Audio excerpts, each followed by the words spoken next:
نحمده ونصلي على رسوله الكريم أما بعد فأعوذ بالله السميع العليم من الشيطان الرجيم بسم الله الرحمن الرحيم واعتصموا بحبل الله جميعا ولا تفرقوا صدق الله العظيم اللهم صل على سيدنا محمد وأصحاب سيدنا محمد وبارك وسلم وصلوا عليه۔ آج ہم نے جو آیت مقدسہ کو موضوع گفتگو بنایا ہے، اس میں اللہ رب العالمین فرماتا ہے وَاعْتَصِمُوا بِحَبْلِ اللَّهِ جَمِيعًا وَلَا تَفَرَّقُوا، اور اللہ کی رسی کو مضبوطی کے ساتھ مل کر اکٹھے ہو کر پکڑ لو اور تفرقے میں نہ پڑو۔ تو آج اس وقت اور جب سے مسلمان پستی کا شکار ہوئے ہیں، اس کی بنیادی وجہ یہی ہے کہ ہم نے مسلمانوں نے آپس میں جو فرقے بنا لیے ہیں، جو مختلف خیالات اور نظریات بنا لیے ہیں، مختلف پہلوؤں سے مختلف چیزوں کو عقائد کا نام دے کر اور بنیادی عقائد کے ہوتے ہوئے مزید عقائد خود سے بنا کر اور آپس میں تفرقے کا شکار ہو گئے ہیں، جس کا نتیجہ یہ ہے کہ واقع کرب و بلا، بلکہ اس سے بھی پہلے آپ دیکھ لیں کہ حضرت عثمان غنی رضی اللہ تعالیٰ عنہ کے دور سے لے کر حضرت عثمان کی مظلومانہ شہادت سے لے کر حضرت علی کی خلافت اور اس کے بعد سارے واقعات تاریخ کا ایک حصہ ہے، اور اس کا نتیجہ یہ ہے کہ اس وقت سے لے کر اب اس میں حضرت علی کے خلاف جو خروج کیا حضرت معاویہ نے، اس کے نتیجے میں کیا ہوا، ایک اختلاف کی صورت پیدا ہو گئی۔ اس سے لے کر آج تک مسلمان جو ہیں مختلف فرقوں میں مختلف قائد و نظریات بنا کر اور اس صراط مستقیم جو ایک رستہ ہے، صراط مستقیم سیدھا رستہ تو ایک ہی ہوتا ہے، اس میں نئے نئے عقائد تو کسی کو بنانے کی اجازت نہیں ہے، نہ نئے نئے عقائد بن سکتے ہیں۔ عقائد تو قرآن کریم میں اور سنت نبی صلی اللہ علیہ وسلم میں بیان ہو چکے ہیں۔ تو اب کیا اس وقت بھی اگر مسلمان اپنے آپ کو مسلمان کہلانے کے باوجود، مسلمان کہلاتے ہوئے اور آپس میں مختلف فروعی معاملات میں ایسی چیزوں میں جو مباحات میں سے ہیں، مستحبات میں سے ہیں، نوافل میں سے ہیں، ان کے اوپر آپس میں اختلافات کا شکار ہیں اور جنگ و جدل تک پہنچ گئے، تو اسی کا نتیجہ ہے کہ اور پھر اب تو خیر اپنے اپنے مفادات کی جنگ آ گئی ہے، اور اسی کا نتیجہ ہے کہ اس وقت مسلمان اگر کتنے دکھ کی بات ہے کہ اس وقت مسلمان ہی اس وقت تختہ مشق بن چکے ہیں۔ گلف کی جتنی ریاستیں ہیں ان پر اگر ایران کس وجہ سے، ایران کو گلف پہ حملہ تو نہیں کر رہا، وہ تو اپنے دفاع میں امریکی بیڑے جو ہیں یا امریکی جو بھی نظام ہے یا اسرائیلی نظام ہے اس پر حملہ کر رہا ہے۔ جہاں تک اس کی مار ہوگی وہ وہاں تک ہی کرے گا، امریکہ تک تو اس کی مار ہو نہیں سکتی، اسرائیل تک ہو سکتی ہے تو وہاں پہ کر رہا ہے، اور جو ادھر ان کے بحری بیڑے ہیں، جو اڈے ہیں انہوں نے بنائے ہوئے، اب اس کی وجہ کیا ہے کہ امریکہ اپنی پاور کے ذریعے، وہ جو سب سے زیادہ پاورفل اپنے آپ کو سمجھتا ہے، اس نے ان سب کو، ان کی کمزوریوں کو، چونکہ فوجی طور پر تو شاید سارے ہی کمزور ہیں، تو وہ اپنے آپ کے بچاؤ کے لیے، اپنے تحفظ کے لیے اس کو بلا لیا اپنے پاس کہ یہاں آ جاؤ تم اور یہاں پر اپنے اڈے بنا لو اور سارا کچھ کر لو اور ہماری حفاظت کرو۔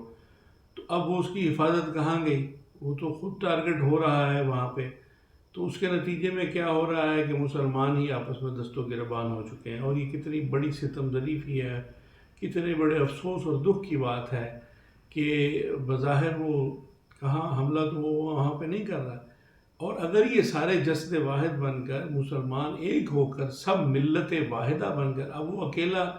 پچھلے 40-45 سال سے زیادہ پاورفل اپنے آپ کو سمجھنے والے کو آنکھیں دکھا رہا ہے اتنے عرصے سے، تو کیا سب مل کر آنکھیں نہیں دکھا سکتے؟ سب کیوں مل کر آنکھیں کیوں نہیں اس کو دکھا سکتے؟ سب مل جائیں تو کیا کر سکتا ہے وہ؟ اگر ایک اگر آنکھیں دکھا سکتا ہے، ایک اکیلا اس کے خلاف کھڑا ہو سکتا ہے، تو سب مل کر اس کے خلاف اگر کھڑا ہو جائیں، اور بات تو صرف ڈٹرنس کی ہے،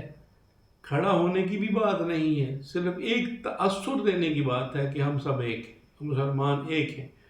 اب ہم تو ایک دوسرے کو ہی کافر قرار دینے پہ تلے ہوئے ہیں کہ شیعہ کافر ہے، وہ فلاں کافر ہے، وہ گستاخ ہے، وہ بدعتی ہے، وہ یہ ہے، وہ ہے۔ انہی چکروں میں ہم ایک دوسرے کے خلاف مختلف چیزوں کو، میرے والد صاحب قبلہ حضرت خواجہ ارشاد محمد صاحب رحمۃ اللہ تعالیٰ علیہ، جو اللہ تعالیٰ کے ایک سچے ولی تھے، آپ فرمایا کرتے تھے کہ ان جماعتی بتیوں کی پرستش ترک کر دو۔ اس طرح کے یہ الفاظ آپ کے ہوتے تھے، جماعتی بتیوں کی پرستش نہ کرو، بلکہ اللہ وحدہ لا شریک کی پرستش کرو، اس کی عبادت کرو۔ جماعتی بتیوں کی پرستش سے مراد یہ ہے کہ جو مختلف مکاتب فکر، مختلف خیالات اور نظریات بنا کر مختلف فروعی معاملات میں ایک دوسرے کے خلاف یہاں تک چلے جاتے ہیں مسلمان آپس میں ہی، تو آپ بتائیں کہ وہ مل کر اگر اس کو آنکھیں دکھاتے، وہ سب سے زیادہ جو اپنے آپ کو طاقتور سمجھتا ہے، تو کچھ بھی نہیں ہو سکتا۔ اس کی ایک مثال بچپن میں ہم کہانی ایک پڑھا کرتے تھے کہ دو بیل ہوتے تھے کسی جنگل میں، اور ان کا آپس میں بڑا پیار تھا، بڑا اتفاق تھا، اتحاد تھا، وہ جہاں جاتے اکٹھے جاتے، سارے جنگل کے جانور ان سے ڈرتے تھے، اور کیونکہ ان کو پتہ تھا کہ یہ دونوں اکٹھے ہیں، وہ دونوں مل کر مقابلہ کرتے تھے۔ اپنے سے بھی زیادہ جو خطرناک اور بڑے جانور تھے، شیر تک بھی ان سے دبتا تھا۔ تو کچھ عرصہ گزرا تو ان کی آپس میں لڑائی ہو گئی، وہ الگ الگ ہو گئے۔ یہ بیل کی مثال دے کر اور کئی کہانیاں مثالیں دے کر سمجھانے کے لیے ہوتی تھی کہ وہ دونوں بھائی تھے، اگر وہ دونوں بھائی آپس میں اکٹھے تھے تو سارے ان سے ڈرتے تھے، ان کے اتفاق اور ان کے اتحاد کی برکت سے۔ اور جب ان میں گھٹ پڑ گئی، جب وہ الگ الگ ہو گئے، تو سب کو پتہ چل گیا یہ الگ الگ ہو گئے ہیں، ان کے آپس میں اختلافات پیدا ہو گئے ہیں۔ اس کی مثال ہمارے یہاں یہی ہے کہ بھائی اگر آپس میں اختلافات کا شکار ہو جاتے ہیں تو کچھ لوگ ایک بھائی کے کان بھرتے ہیں، جا کر دوسرے کے کان بھرتے ہیں ایک دوسرے کے خلاف۔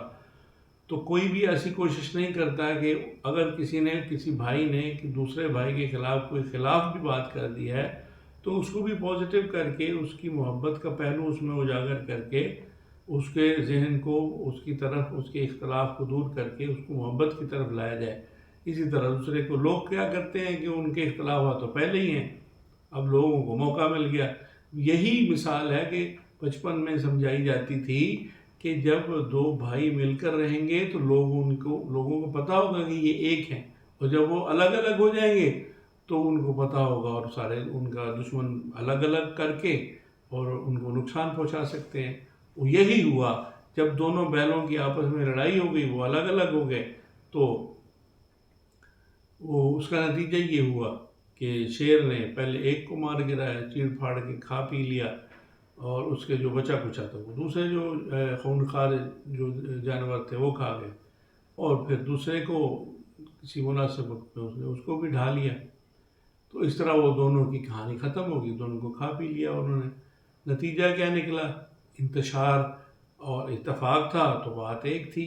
اور کوئی ان کا مقابلہ نہیں کرتا تھا۔ اور یہی صورتحال ہمارے مسلمانوں کی ہے۔ ہم مسلمان کہلاتے تو ہیں، لیکن عملی طور پر اپنے آپ کو جسد واحد نہیں سمجھتے۔ ایک اللہ رسول کو ماننے کی بجائے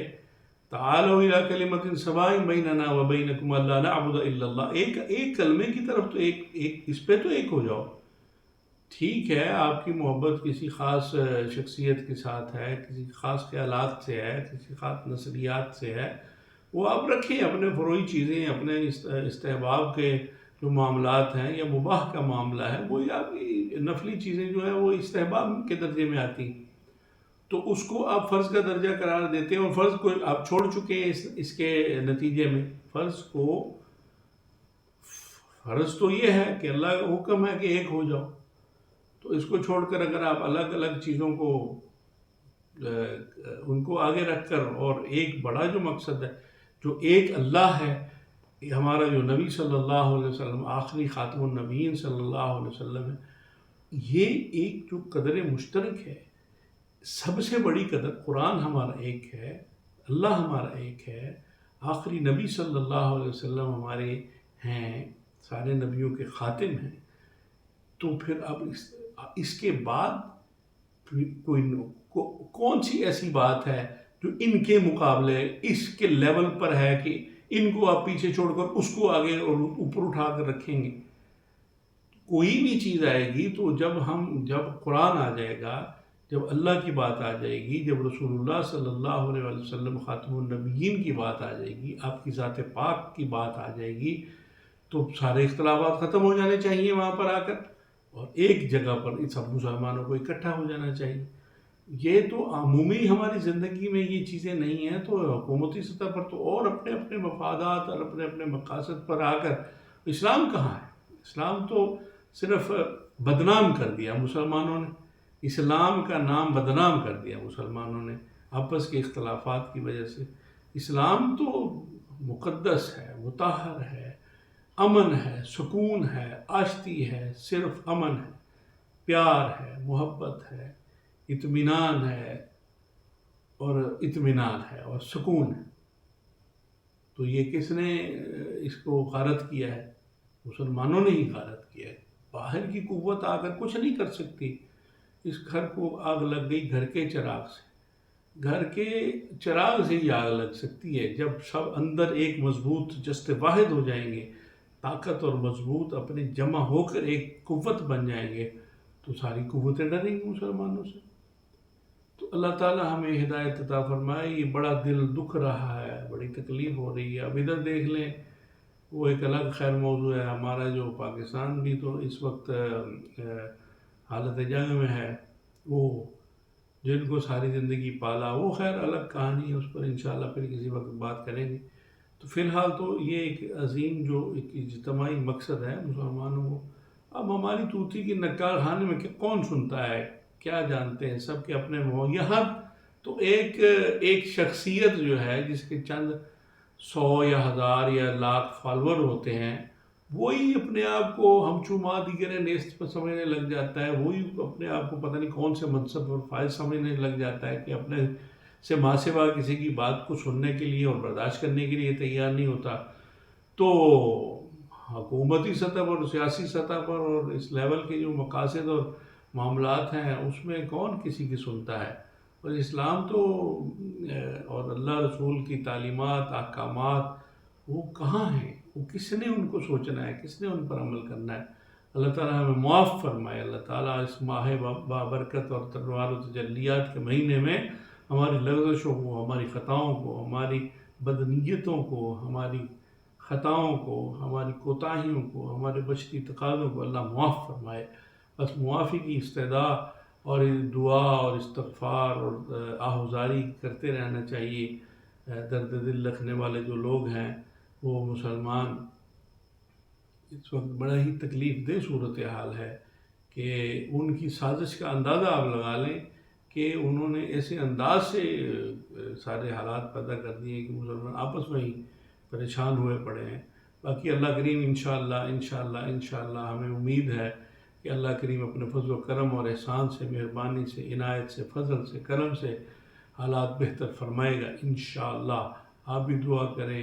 اور اس ماہ بابرکت کی ان مبارک ساعتوں میں